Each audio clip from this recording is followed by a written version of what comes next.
A theater has 20 seats in the first row, 24 seats in the second row, 28 seats in the third row, and so on. How many seats are there in the 20th row? So if the pattern continues, let's identify the number of seats in the 20th row. So we have here an arithmetic sequence with first term 20, second term 24, third term 28. And we are asked for the 20th row.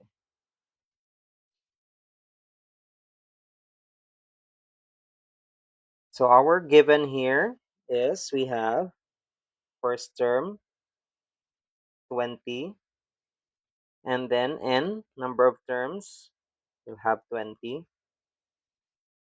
and the common difference is the difference of the terms. So from 20 to 24, that's 4. You can have 24 minus 20 or 28 minus 24. And then applying the formula, a sub n equals a sub 1 plus n minus 1 times d. So we have a sub 20, because that's the number of seats in the 20th row, equals first term plus 20 minus 1 times the common difference, which is 4. Simplifying this, we get 20 plus 19 times 4. 19 times 4 is 36, carry 3, 76.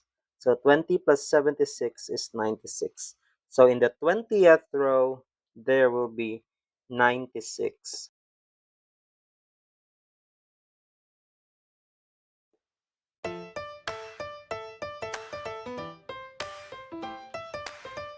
Thank you for watching.